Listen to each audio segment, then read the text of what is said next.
Wassail, Gemini. So it's a great cosmic reset. Started on the 29th of January when Chiron, the wounded healer, moved to 9 degrees 9 minutes of Aries and went into conjunction with the fixed star Alchemy, which is the tip of the wing of Pegasus. And so it's like Chiron being turned into a flying centaur, moving into a healed frequency, and it's an energy that's taking place. There's so much cosmic magic of the music of the spheres going on, and so we're looking into how that's affecting all the different signs. So I'm just looking for a deck. I think I'm going to start with this Luminous Warrior on the bottom, and see what comes. We're going to ask, what does Chiron want to say to Gemini, and what does Pegasus want to say to Gemini? And then we're just going to keep exploring that subject for a little while and see what the healing is, see what's shifting.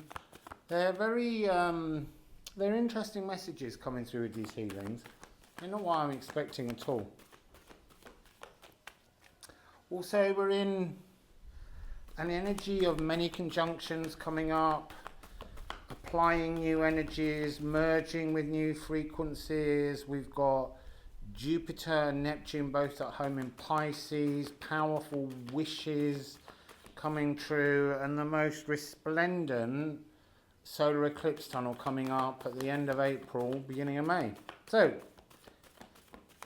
Chiron with a C-H-K. What do you want to say? What do you want to say to Gemini? Ooh, it's a completion. It's a divine completion. Now, this is really interesting because whenever I get this card, I need to put cards all the way around the edge. But before I do that, I need to get a message from Pegasus.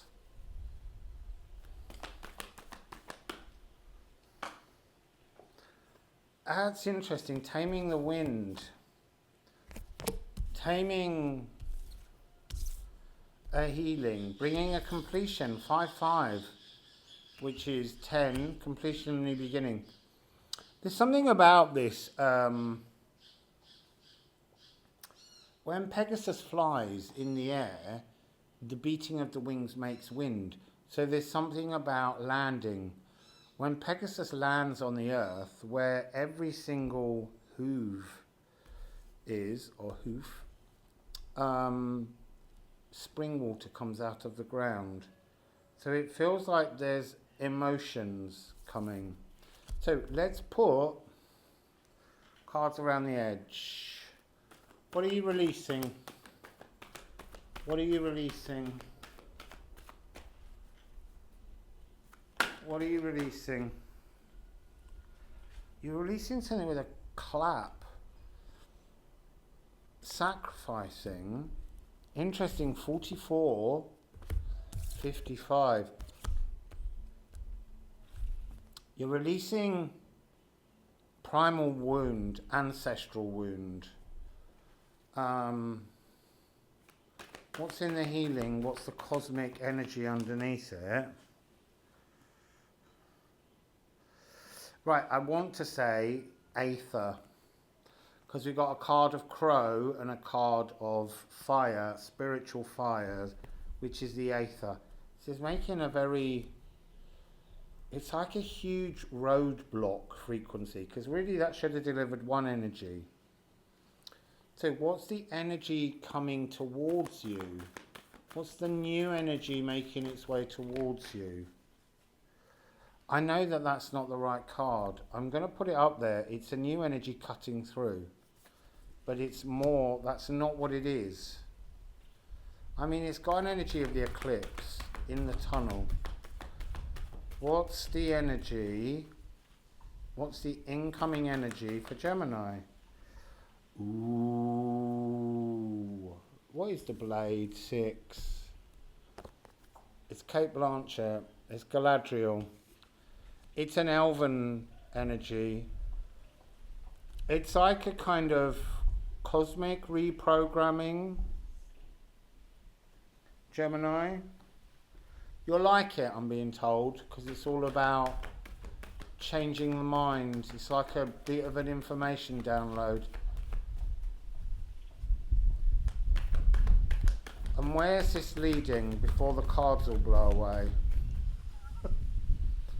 Where's this leading? Oh, you see, they're going to try and blow away underneath me.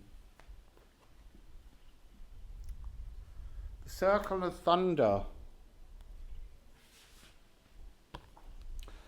I feel like it's a profound change in how you reach out into the world. There's a spirit fly just appeared. I'm going to tuck these all under because they're trying to take off. So, you can get off my knee. Please get off my knee, wasp. I don't know why you love my knees. There's the wasp. Let's see where the wasp goes.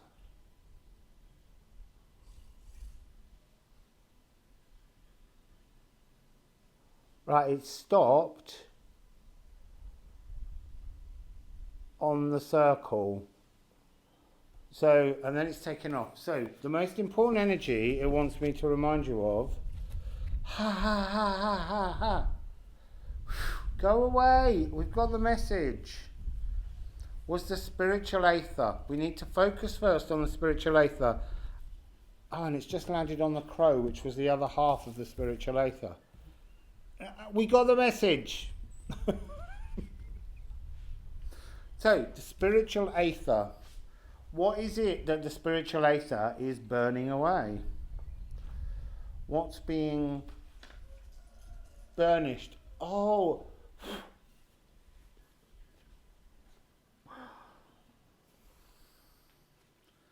it's like being completely tickled all over by insects.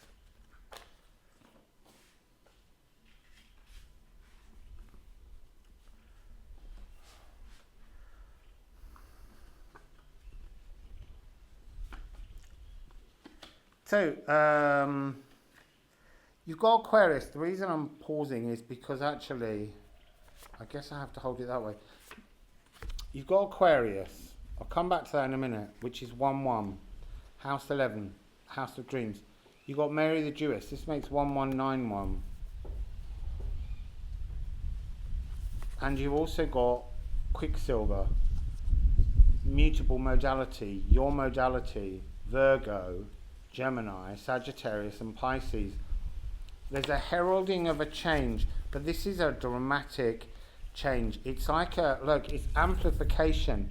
It's this, it's like something thundering down. You know when someone has hiccups and you go, oh, I know how to get rid of hiccups, and they go, how? And you suddenly make a really loud bang behind them and the shock makes them jump and it takes the hiccups away sometimes. I'm seeing, hearing, I just feel like I'm getting ghosts of cards. The wasp is back. I'm seeing cards blowing in the wind, that they're not there. So Gemini, this energy, it's a distraction. It's like they want to say to me, pay attention. Not me, you. Everything's trying to put me off talking to you. All sorts of little tiny things are coming in to draw my attention away from the message. A crazy amount of birds now singing. So there's an amplified, thunderous, huge, epiphanal moment coming in.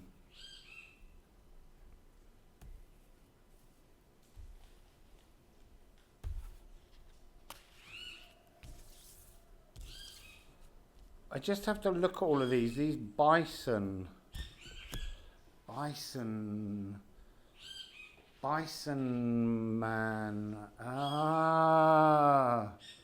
Give me a second. I need to look something up.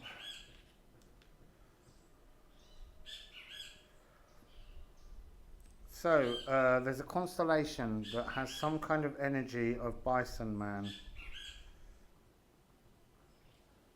And it might be Taurus.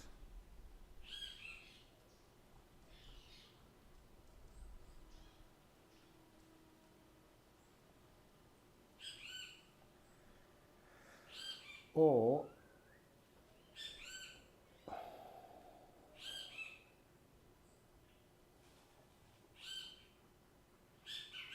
Centaurus, I think, which would have a link to Chiron.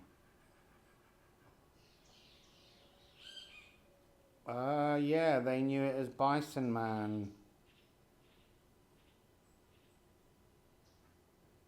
A four-legged bison with the head of a man. The ancient Greeks identified it as a centaur. It's not clear exactly which centaur it represents. It may represent Chiron, who was accidentally wounded by Hercules.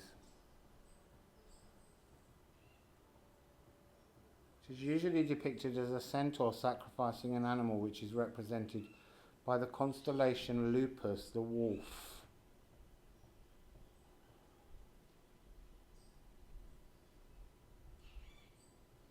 So nice constellation.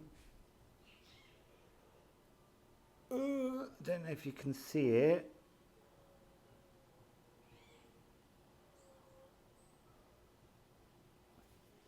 So let's ask about Bison Man. I feel like Bison Man's in your dreams. Can you tell us please about Bison Man? Bison Man for Gemini. Bison Man for Gemini. Bison Man for Gemini. Now what's interesting is it's a misconception. So it's often the centaur sacrificing an animal like the wolf. That's not what's going on. That would be self-sacrifice. Oh.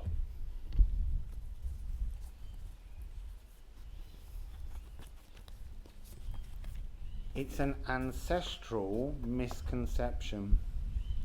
This is antimony. This is wolf protection. This is reconnecting to your wild, instinctual human nature.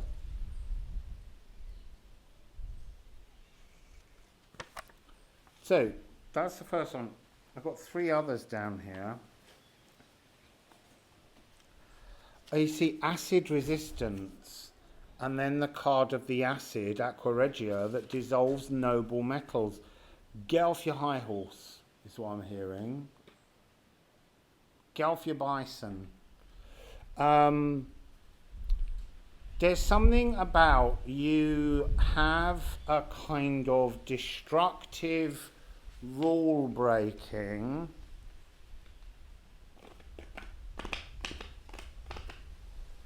There's like, I want to say, there's something within your blood. It's an ancestral memory that's deeply corrosive and acidic in terms of your relationship with others, and it's a distortion. You know, you do have to listen, because this circle card that's coming in is about reaching out into a community, working together on something, and you're not ordinarily very good at that. That's been your wound. So you're burnishing off that frequency. You're cutting through to a new elven ring frequency. We need to come back to that elven ring. That's really important. So what are you doing? Compose is to draft and create, to grow, to expand. You need new journeys. You need new journeys. You've completed, you are about to complete this spiritual Acer journey, this sacrifice from the past, it's like there's a sense of, they're saying, stop planning, stop making lists that you never tick off. Because that's like planning. It's about flowing. Journeys to your essence, your core nature, the self. There's something about, look, 1 1 1 5 5 4 4 919. So 919, the 9s vanish, because if you add that up, you'll just come down to 1. The 10, 1. All of these twinned numbers, all of these numbers showing two halves, two sides, a polarity, it's all got to be brought down to 1. 1 9 again. It's about reducing a kind of invisible twin. This message, Gemini, has come before. There's almost something about being the twins that's allowing a distortion within you. And that's your healing, is to stop being two. Look, Gemini comes from Janus. Janus is just two faces, seeing the past, seeing the future. It's not twins. It's not two. It's not Castor and Pollux. That's a completely different energy. I know that's the energy that became you, but they're not even true, because Castor and Pollux were born from 2 eggs, one in each egg, but in each egg, each had a sister frequency. So they're not true twins. You're not a true twin. You might be. Look, some people are going to be a real twin in Gemini, but what I mean is, even if you've got a twin, you're still you. And you're not this gaping polarity that's unable to grab reality. You know, like there's a gulf of nothingness that you're allowing to suck you into darknesses, to suck you into addictions, to draw you into a kind of fickleness, and that's what's being healed here, your essence. So what would you like to tell Gemini about this completion? Card 1. 1. It's you. 1. This is almost Bison Man on a horse. It's on a unicorn. I know. And then you've got, this is card 11. It's punishment. When you see yourself as twins, as two separate individuals, using it slightly to be a little bit kind of, difficult. Oh, which twin are you today? That kind of frequency. That has to end. It's all these ones saying you have to filter yourself down to just one you, one true essence. And you've had that before. Why am I telling you again? So that's your healing. I would say it doesn't need any more, but we're going on. So, Odin and the 9 realms. What would you like to add to Gemini's sense of bringing themselves into oneness, being healed, filling the gap? It's Asgard, but it didn't fall. But I just wanted to show you the notion of it being something that's a kind of heavenly energy. I need to push that in. We've got a lot of cards and the wind's picking up. Your air.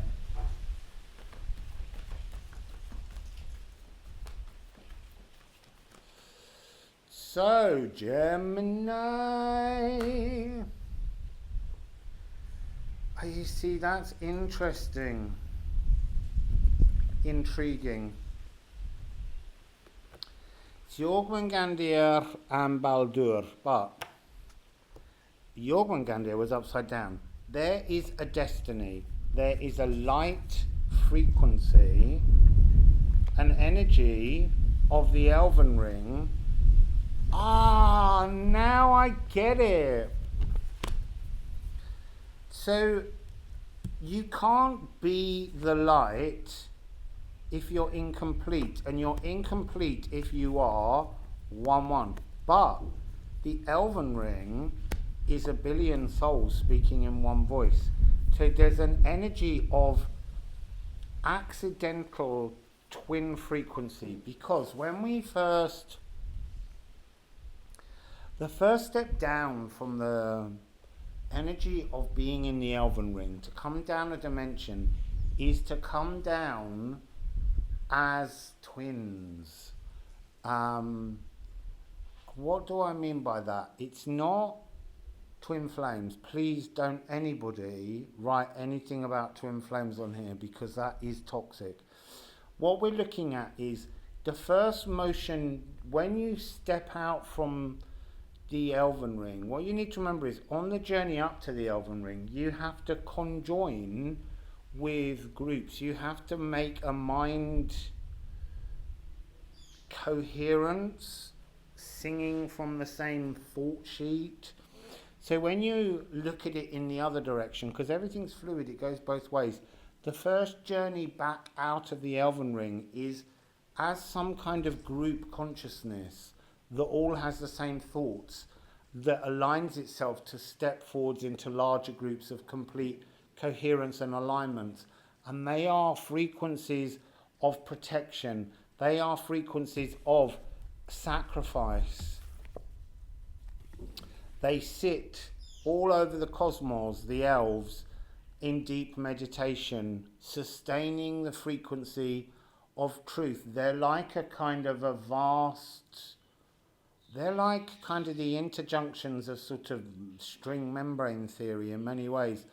They're between the realms of dimension. They hold the energy frequency still. They're all channeled together, but they're all creating a honeycomb opening of life. And as you come further and further down, you become the group that you're in a single mind and thought philosophy with, lessons and lessons and lessons, till eventually there's just the two of you. Two souls that were the first two souls to mirror each other so perfectly that they could become one consciousness, but two souls. You never lose that individuality, but you meet on a mind level. So you are,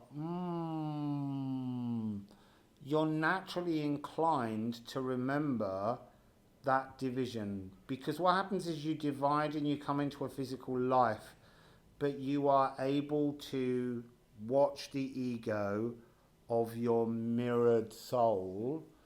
And then as we come further down, eventually we come into lives alone, and we seek coherence with others. And that's what causes quite often the dilemma of the toxic twin flame relationship, is that notion of believing we're finding someone that we have a coherence with when we don't. Because true coherence is bliss. True coherence, you can't love somebody and wish to change them. There's an energy here deep underneath this that's a kind of dark manipulation. I often call it dark Eve, but there's a dark Adam as well. It's the energy where we wish to control the lives, the thoughts, the beings of others. That's not awakened in any way, shape or form. That's spiritual egotism. And it's like, we've got a drill now. It's like a grating energy. You don't come down to the earth to have a physical existence to control another's journey or emotions. That's just not awakened. You can stand in your own light, and that's this. The light, to stand in your own light as an individual, while everyone is also in the elven ring. So to remember the vast cosmic thread of Jormungandr, the destiny point, where you understand how you are linked from the elven ring to the individual light that you stand in. It's a really beautiful message.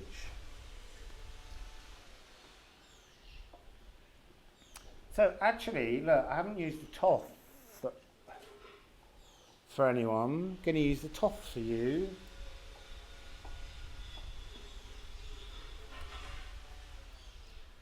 And let's see what the Thoth has to say. It's like a beautiful dilemma.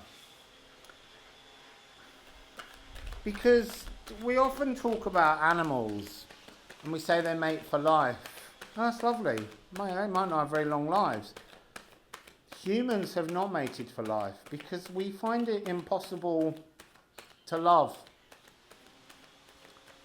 People often find a greater love for their offspring. Not always, don't get me wrong. It's just that love has for a long time been a muddied emotion. It's a word that we have bandied around so easily, so regularly, without any truth or honesty behind it. We don't even teach love in schools. We teach facts. We teach bullying. And we teach addiction somehow. And we need to get back to this energy of love. I feel like the energy of love is absent. I feel like, oh, that's interesting at the back. Look.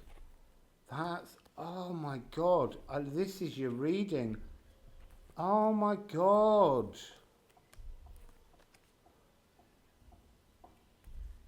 Yeah, so look, these are your reading. I don't even need to carry on pulling them. I said you couldn't find love, and they drew me to, I saw this first, pure love being hidden by toxic confusion. And behind it is your true soulmate, your mirror soul energy. That person that flows so perfectly in love with you. And then it showed me the Empress being in sovereignty, but there being an oppression of you being with your divine counterpart. Like life oppresses the ability to find that frequency. Why? More cards on the bottom. I'll pick them back up now. I have to put them over here because of the wind.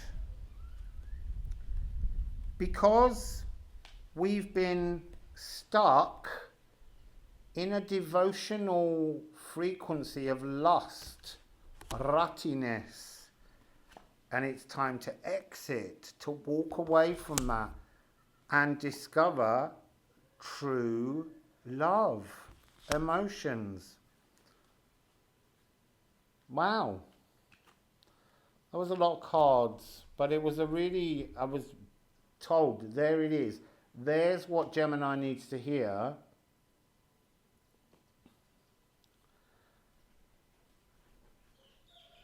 There's an energy of, there's now saying to me, there's an energy of a need for true self-love.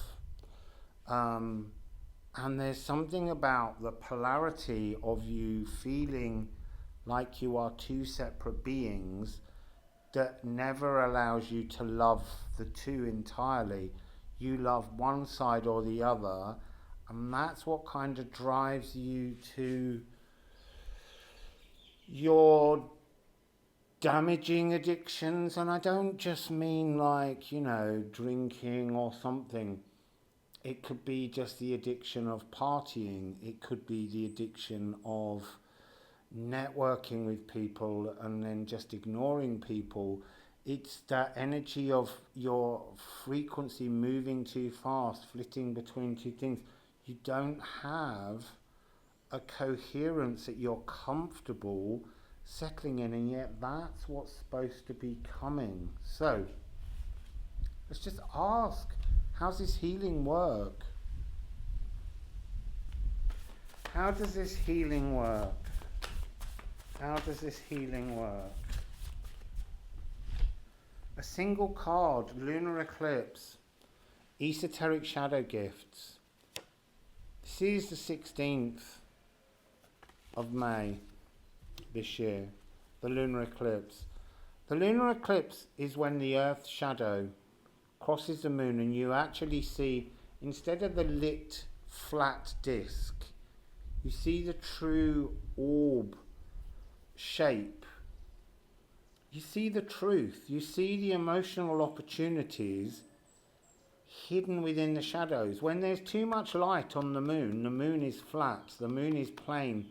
It's beautiful and it's shiny, but when the shadows come across it, you see its true beauty. You need to see the beauty in your shadows. And that's a very simple message. And you need to endure looking at you as one being, not a polarity. So, what else would you like to say about the healing of Gemini?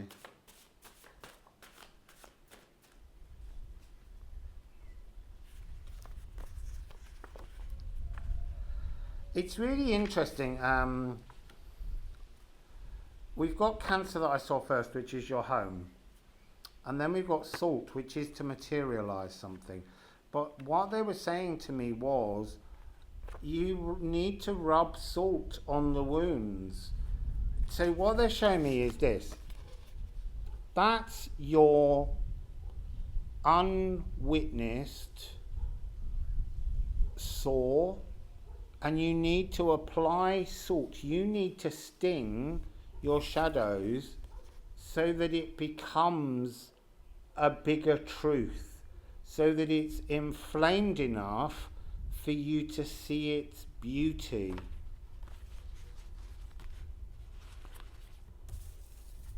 And then you can dissolve, you can reabsorb, you can devour. There's a sense of, it says, ancestral miasmas. And this is, there's something about this that always makes me think it should almost be more like the frequency of Gemini or Pisces, but it's about an emotional mirror being available. There's about reabsorbing, coming back into contact with, yeah, maybe it is the first soul or the last soul or whatever it is, but the first or the last, that you had that coherence of totality of thoughts and emotions with. Coming back. It doesn't mean that they need to come back as some kind of lover. It's possible. But that kind of, that energy of the toxicity of that kind of rotting is over. I want to say it's about learning to lessen a sort of a disgust in yourself around something. Because they're constantly showing me a kind of maudlin person drowning their sorrows. And that isn't your truth.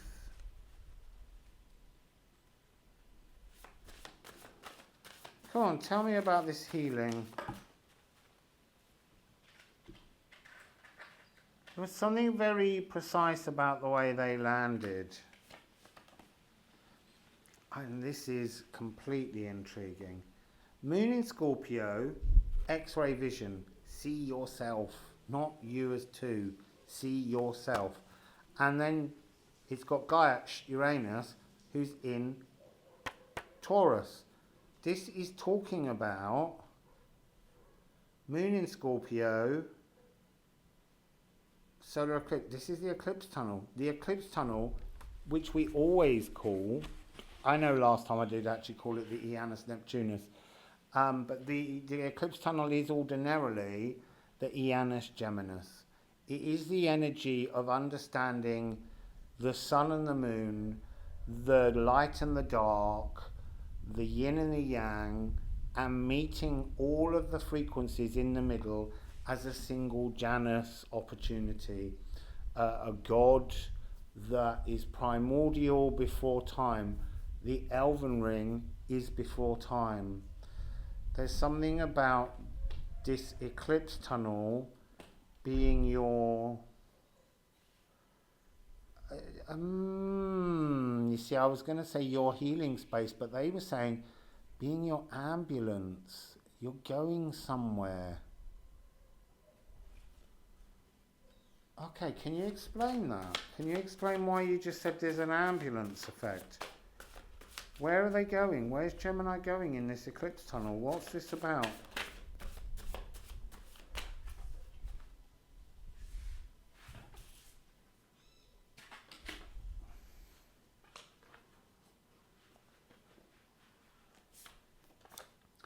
So, locked in the cards is Thorn.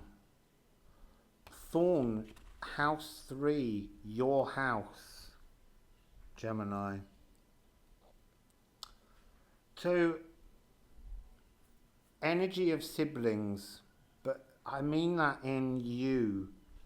The division of you as if you are your own sibling, and that's not your truth. You are your own you. So this giant portal is in the Janus Geminis, but it's hidden. It's not a gift that you find. You've got to do the work from now until that eclipse tunnel to bring yourself towards that energy, to create something new for you. It's got Git or Gifu, generosity, but it's reminding me of this Jorgvingandir, the energy of a destiny that's inevitable, but it's bringing the two you into the one you. And that's what's awaiting for you. Oh, and look, it's a 3 and a 7, a 10. And then you get Äppelbearer, fruit bearing. You get some kind of offer. I would imagine the offer is being made to you by Janus in the tunnel. No,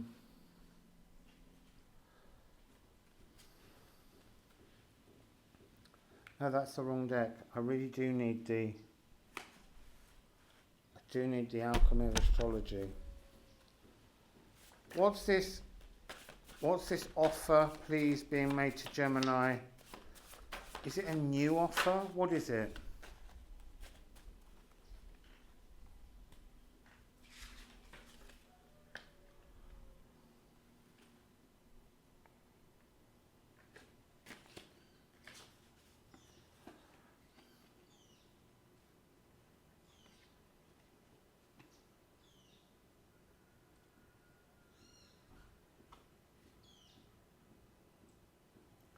So, they came in twos. I just needed to look at them to get a sense of them.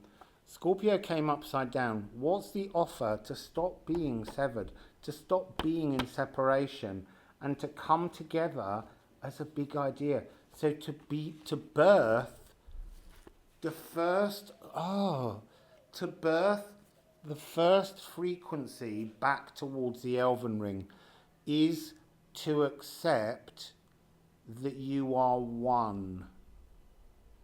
You're not separate, you are one, and you are one within yourself and the elven ring. And the elven ring is many as one. It's all about the energy of the number one. And then the first card showing here was Taurus. Again, that energy of the eclipse is the point at which you will crystallize into you. That's what's being offered to you. It's kind of like a dream or a meditation or an acknowledgement from the elven ring in the eclipse tunnel, probably halfway through. And then Moon in Pisces.